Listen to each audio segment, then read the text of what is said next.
ఓం శాంతి 19/3/2025 మధురమైన పిల్లలు, మీరు ఈ పాత ప్రపంచం, పాత శరీరం నుండి జీవిస్తూనే మరణించి ఇంటికి వెళ్ళాలి. అందుకే దేహాభిమానాన్ని వదిలి దేహీ అభిమానులుగా అవ్వండి. ప్రశ్న: మంచి మంచి పురుషార్థి పిల్లల గుర్తులేమిటి? జవాబు: మంచి పురుషార్థులెవరైతే ఉంటారో వారు ఉదయమే లేచి దేహీ అభిమానులుగా ఉండే అభ్యాసం చేస్తారు. వారు ఒక్క తండ్రినే స్మృతి చేసే పురుషార్థం చేస్తారు. వారికి ఇతర ఏ దేహదారులు గుర్తుకు రాకూడదు.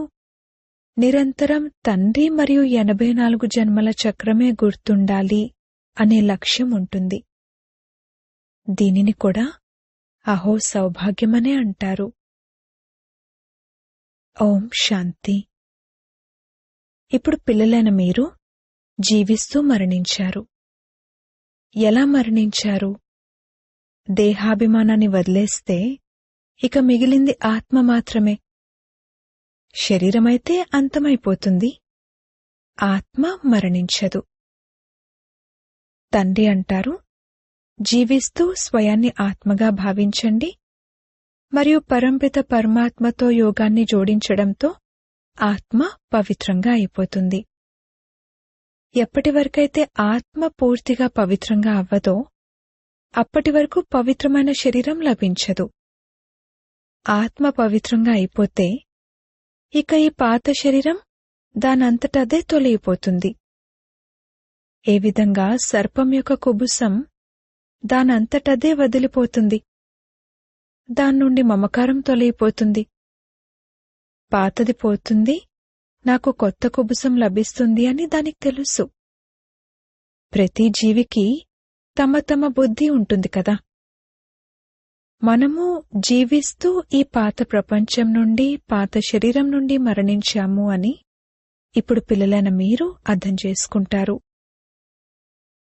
మరి తర్వాత ఆత్మలైన మీరు కూడా శరీరాన్ని వదిలి ఎక్కడికి వెళ్తారు? మీ ఇంటికి వెళ్తారు. మొట్టమొదటైతే ఇది పక్కాగా గుర్తుంచుకోవాలి, నేను ఆత్మను, ఈ శరీరాన్ని కాను. బాబా, మేము మీకు చెందినవారిగా అయ్యాము, జీవిస్తూ మరణించాము అని ఆత్మే అంటుంది. ఇప్పుడు ఆత్మకు ఆజ్ఞ లభించి ఉంది. తండ్రినైన నన్ను స్మృతి చేసినట్లయితే మీరు తమో ప్రధానం నుండి సతో ప్రధానంగా తయారవుతారు. ఈ స్మృతి అభ్యాసం పక్కాగా ఉండాలి. బాబా, మీరొస్తే మేం మీవారిగానే అవుతాము అని ఆత్మ అంటుంది. ఆత్మ పురుష్, అంతేకాని స్త్రీ కాదు. ఎల్లప్పుడూ మనమంతా భాయి భాయి, సోదరులము అని అంటారు. మనమంతా సోదరీలము, మనమంతా పిల్లలము అని అనరు. కొడుకులందరికీ వారసత్వం లభిస్తుంది. ఒకవేళ స్వయాన్ని కూతురుగా భావిస్తే వారసత్వం ఎలా లభిస్తుంది? ఆత్మలందరూ పరస్పరం సోదరులే. ఆత్మిక పిల్లలు నన్ను స్మృతి చేయండి అని తండ్రి అందరికీ చెప్తున్నారు. ఆత్మ ఎంత చిన్నగా ఉంటుంది. ఇవి అర్థం చేసుకోవాల్సిన చాలా సూక్ష్మమైన విషయాలు. పిల్లలకు స్మృతి నిలవదు. నేను ఎద్దును అని అనటంతో ఎద్దులా అయిపోతారు అని సన్యాసులు ఒక దృష్టాంతాన్ని ఇస్తారు. ఇప్పుడు వాస్తవానికి ఎవరు ఎద్దులా అవ్వరు. తండ్రి అయితే అంటారు, స్వయాన్ని ఆత్మగా భావించండి. ఈ ఆత్మ మరియు పరమాత్మ యొక్క జ్ఞానమైతే ఎవరికీ లేదు. అందుకే వారు అటువంటి విషయాలు చెప్తూ ఉంటారు. ఇప్పుడు మీరు దేహీ అభిమానులుగా అవ్వాలి. నేను ఒక ఆత్మను.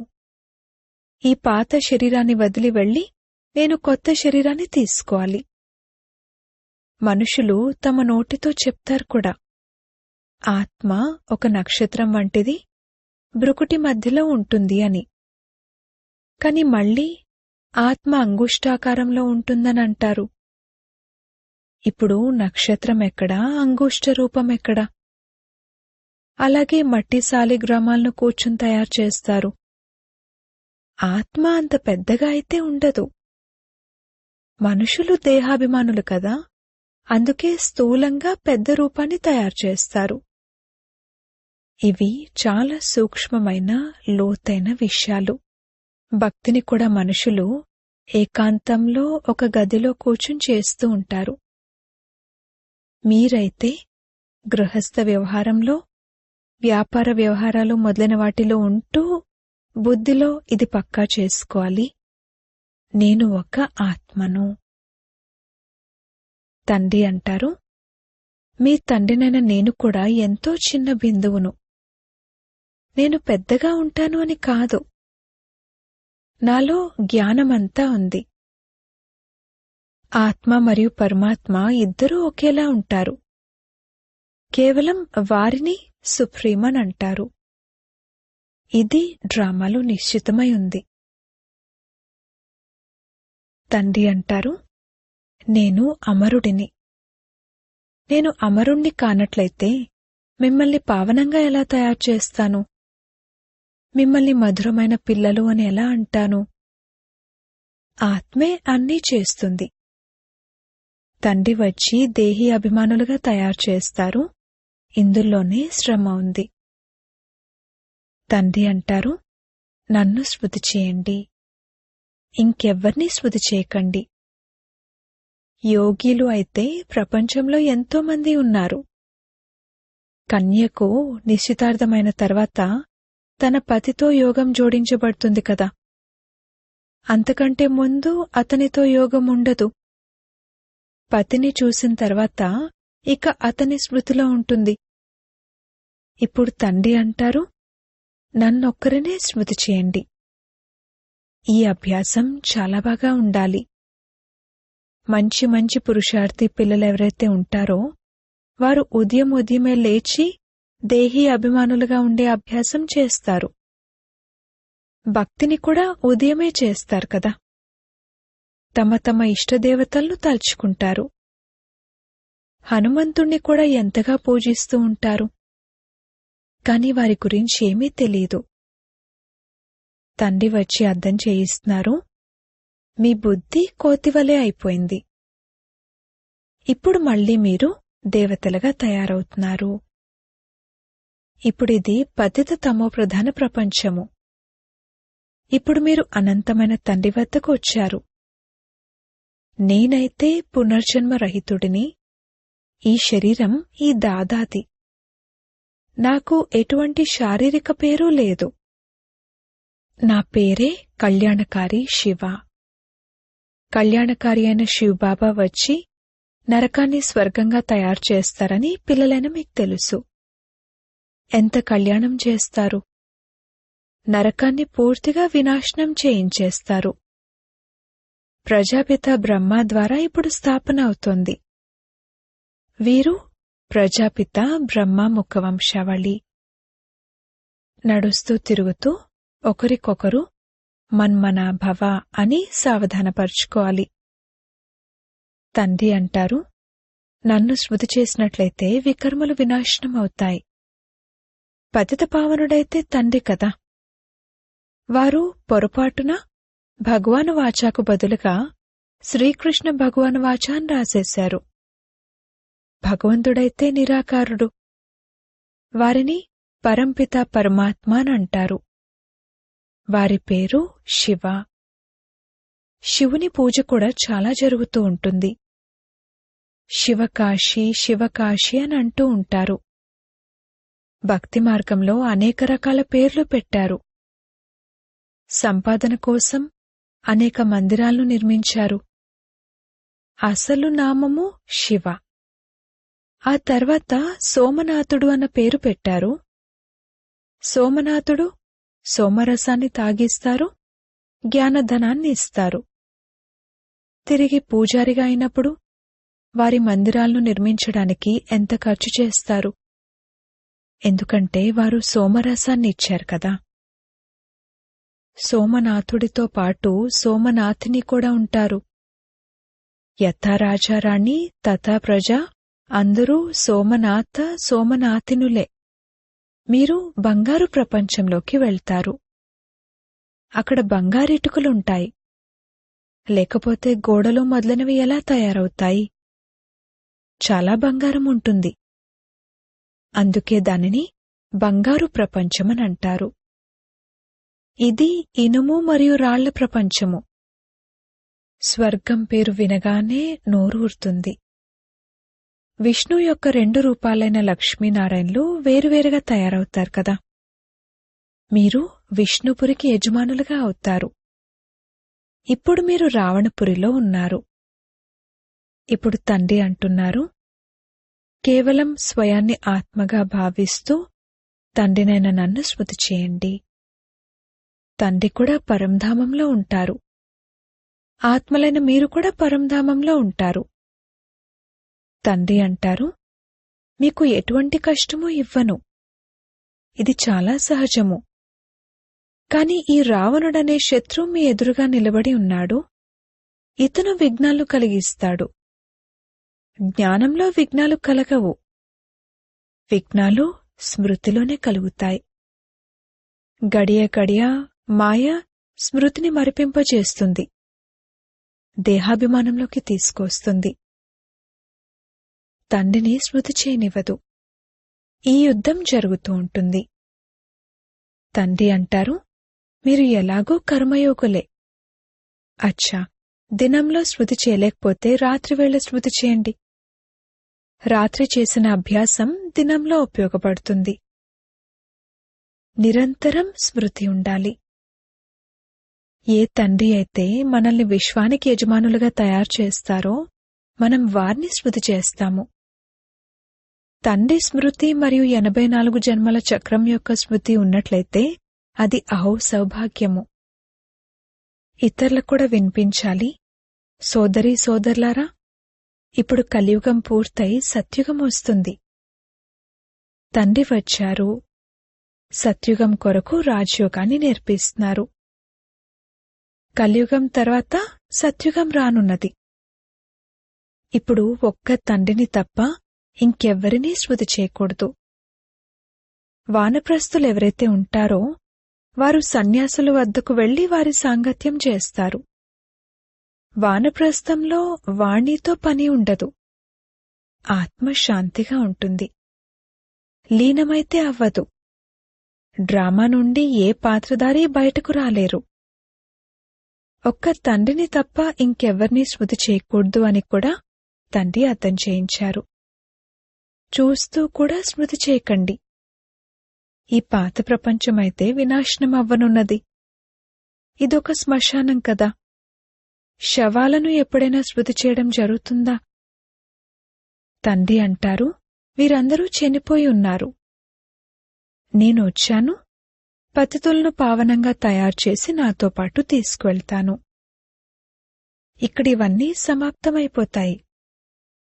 ఈ రోజుల్లో బాంబులు మొదలైనవేవైతే తయారు చేస్తున్నారో అవి చాలా చాలా శక్తివంతమైనవి తయారు చేస్తూ ఉంటారు. ఇక్కడ కూర్చుని ఎవరి మీదకైతే వేస్తామో వారిపైనే పడతాయి అని వారంటారు. ఇది నిశ్చితం.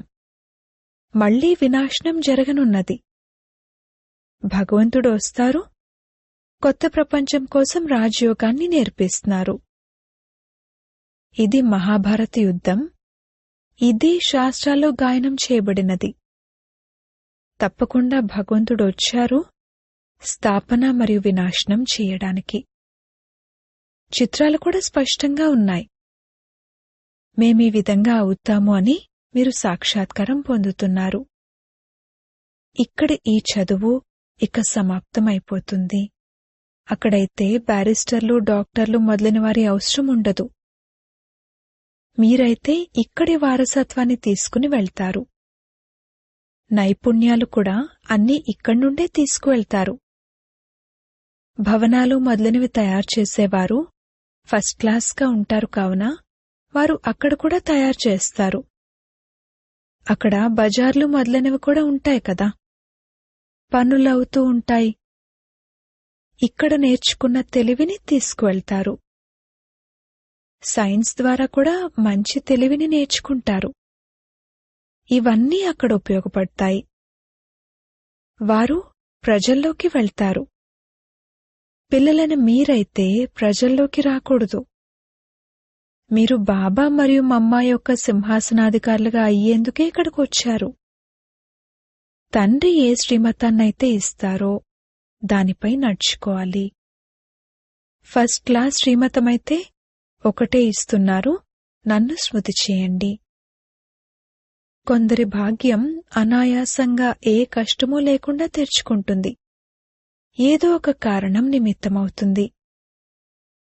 కుమారీలకు కూడా బాబా చెప్తారు, వివాహం చేసుకుంటే సర్వనాశనమవుతుంది, ఈ మురికి గుంటలో పడకండి.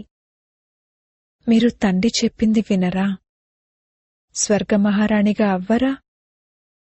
మీతో మీరు ప్రతిజ్ఞ చేసుకోవాలి, మేమా ప్రపంచంలోకి ఎప్పటికీ వెళ్ళము, ఆ ప్రపంచాన్ని అసలు స్మృతి కూడా చెయ్యము అని. శ్మశానాన్ని ఎప్పుడైనా స్మృతి చేస్తారా? ఇక్కడైతే మీరంటారు, ఈ శరీరం వదిలేస్తే మేం మా స్వర్గంలోకి వెళ్తాం కదా అని. ఇప్పుడు 84 జన్మలు పూర్తయ్యాయి. ఇప్పుడు మనం మన ఇంటికి వెళ్తాము. ఇతరులకు కూడా ఇదే వినిపించాలి. బాబా తప్ప సత్యుగ రాజ్యాన్ని ఇంకెవ్వరూ ఇవ్వలేరు అని కూడా అర్థం చేసుకుంటారు. ఈ రథానికి కూడా కర్మభోగం ఉంటుంది కదా. బాప్దాదాలకు మధ్య కూడా పరస్పరం ఆత్మిక సంభాషణ జరుగుతూ ఉంటుంది. ఈ బాబా అంటారు, బాబా ఆశీర్వదించండి, ఈ దగ్గుకేదైనా మందు ఇవ్వండి, లేక దీనిని మాయం చేయండి. బాబా అంటారు, లేదు, దీనిని అనుభవించవలసిందే. నేను నీ రథాన్ని తీసుకుంటాను కావున దానికి రిటర్న్ ఇస్తాను, కాని ఇది మాత్రం నీ లెక్కాచారం. అంతిమం వరకు ఏదో ఒకటి అవుతూనే ఉంటుంది. నిన్ను ఆశీర్వదిస్తే మరి అందర్నీ ఆశీర్వదించవలసి ఉంటుంది కదా. ఈరోజు ఈ కుమార్తె ఇక్కడ కూర్చుంది. రేపు ట్రైన్లో వెళ్లేటప్పుడు ఏదైనా ప్రమాదం జరిగి మరణిస్తే బాబా దానిని డ్రామా అంటారు. బాబా ముందే ఎందుకు చెప్పలేదు అని అనడానికి లేదు. అలా చెప్పడం అనేది నియమం కాదు. నేనైతే పతితం నుండి పావనంగా తయారు చేయడానికే వస్తాను, అంతేకాని ఇవన్నీ చెప్పడానికి రాలేదు. ఈ లెక్కాచారాలన్నింటినీ మీవి మీరే సమాప్తం చేసుకోవాలి. ఇందులో ఆశీర్వాదం యొక్క విషయమేమీ లేదు. దీనికోసం సన్యాసుల వద్దకు వెళ్ళండి. బాబా అయితే ఒకే విషయం చెప్తారు, నన్ను పిలిచిందే మమ్మల్ని నరకం నుండి స్వర్గంలోకి తీసుకువెళ్ళండి అని. పతిత పావన సీతారామని పాడతారు కూడా, కాని దానికి తప్పుడు అర్థాన్ని తీశారు. ఇంకా రఘుపతి రాఘవ రాజారామని కూర్చుని రాముని మహిమను చేస్తారు. తండ్రి అంటారు, ఈ భక్తి మార్గంలో మీరు ఎంత ధనాన్ని పోగొట్టారు. ఏం వింత చూశాము అని ఒక పాట కూడా ఉంది కదా. దేవీల మూర్తులను తయారుచేసి వాటిని పూజించి మళ్లీ సముద్రంలో ముంచేస్తారు. ఎంత ధనాన్ని పాడు చేస్తారు అనేది ఇప్పుడు అర్థమవుతుంది. ఇది మళ్లీ కూడా జరుగుతుంది. సత్యుగంలోనైతే ఇటువంటి పనులు ఉండనే ఉండవు. క్షణక్షణము నిశ్చితమై ఉంది. కల్పం తర్వాత మళ్లీ ఇదే విషయం రిపీట్ అవుతుంది. డ్రామాను చాలా బాగా అర్థం చేసుకోవాలి. అచ్చా, ఎవరైనా ఎక్కువగా స్మృతి చేయలేకపోతే తండ్రి అంటారు, కేవలం అల్ఫ్ మరియు బే తండ్రిని మరియు రాజ్యాధికారాన్ని స్మృతి చేయండి. ఆత్మనైన నేను ఏ విధంగా 84 జన్మల చక్రంలో తిరిగి వచ్చాను అని లోపల ఇదే ధ్యాస పెట్టుకోండి. చిత్రాల ద్వారా అర్థం చేయించండి. ఇది చాలా సహజం. ఇది ఆత్మిక పిల్లలతో ఆత్మిక సంభాషణ. తండ్రి తన పిల్లలతోనే ఆత్మిక సంభాషణ చేస్తారు, ఇంకెవ్వరితోనూ చేయలేరు. తండ్రి అంటారు, స్వయాన్ని ఆత్మగా భావించండి. ఆత్మే అన్నీ చేస్తుంది. మీరు 84 జన్మలు తీసుకున్నారు అని తండ్రి గుర్తు తెప్పిస్తున్నారు. మనుషులుగానే తయారయ్యారు. ఏ విధంగానైతే తండ్రి వికారాల్లోకి వెళ్ళకూడదు అనే చట్టాన్ని జారీ చేస్తారో, అలాగే ఎవ్వరూ ఏడవకూడదు అనే చట్టాన్ని కూడా జారీ చేస్తున్నారు. సత్యత్రేతాయుగాలలో ఎప్పుడూ ఎవరూ ఏడవరు. చిన్నపిల్లలు కూడా ఏడవరు. ఏడ్చేందుకు అనుమతి లేదు. ఆ ప్రపంచమే హర్షితంగా ఉండే ప్రపంచము. ఆ అభ్యాసమంతా ఇక్కడే చేయాలి. అచ్చా, మధురాతి మధురమైన సిక్కిలదే పిల్లలకు మాతా పిత బాప్దాదాల ప్రియ స్మృతులు మరియు గుడ్ మార్నింగ్. ఆత్మిక పిల్లలకు ఆత్మిక తండ్రి నమస్తే. ధారణ కొరకు ముఖ్య సారము. మొదటి పాయింట్, తండ్రిని ఆశీర్వాదం అడిగేందుకు బదులుగా స్మృతియాత్ర ద్వారా తమ లెక్కలన్నింటినీ సమాప్తం చేసుకోవాలి. పావనంగా అయ్యే పురుషార్థం చేయాలి. ఈ డ్రామాను యథార్థ రీతిగా అర్థం చేసుకోవాలి. రెండవ పాయింట్, ఈ పాత ప్రపంచాన్ని చూస్తూ కూడా స్మృతి చేయకూడదు. కర్మయోగిగా అవ్వాలి. సదా హర్షితంగా ఉండే అభ్యాసం చేయాలి. ఎప్పుడూ ఏడవకూడదు. వరదానము, ప్రవృత్తిలో ఉంటూ నాది అన్న భావనను త్యాగం చేసే సత్యమైన ట్రస్టీ మాయాజీత్ భవ. ఏ విధంగా మురికిలో పురుగులు పుడతాయో, అలాగే ఎప్పుడైతే నాది అనే భావన వస్తుందో అప్పుడు మాయ జన్మిస్తుంది. మాయాజీతులుగా అయ్యేందుకు సహజ సాధనము స్వయాన్ని సదా ట్రస్టీగా భావించండి. బ్రహ్మకుమారులు అనగా ట్రస్టీ. ట్రస్టీకి ఎవరి పట్ల మోహం ఉండదు. ఎందుకంటే వారిలో నా అనే భావన ఉండదు. గృహస్థులుగా భావించినట్లయితే మాయ వస్తుంది, మరియు ట్రస్టీగా భావించినట్లయితే మాయ పారిపోతుంది. అందుకే అతీతంగా అయి ప్రవృత్తి కార్యాలలోకి రండి. అప్పుడు మాయా ప్రూఫ్గా ఉంటారు. స్లోగన్, ఎక్కడైతే అభిమానం ఉంటుందో అక్కడ అవమానం యొక్క ఫీలింగ్ తప్పకుండా వస్తుంది. అవ్యక్త ప్రేరణలు, సత్యత మరియు సభ్యత రూపీ కల్చర్ను అలవర్చుకోండి. మీ ఆంతరిక స్వచ్ఛత మరియు సత్యత అనేవి లేవటంలో, కూర్చోటంలో, మాట్లాడటంలో, సేవ చేయటంలో అందరికీ అనుభవం అవ్వాలి. అప్పుడు పరమాత్మ ప్రత్యక్షతకు నిమిత్తం అవ్వగలరు. దీని కొరకు పవిత్రత అనే దీపం సదా వెలుగుతూ ఉండాలి. అది కొంచెం కూడా రెపరెపలాడకూడదు. అలజడిలోకి రాకూడదు. ఎంతగా పవిత్రత అనే దీపం అచలంగా ఉంటుందో అంతగా సహజంగా అందరూ తండ్రిని గుర్తించగలరు. ఓం శాంతి.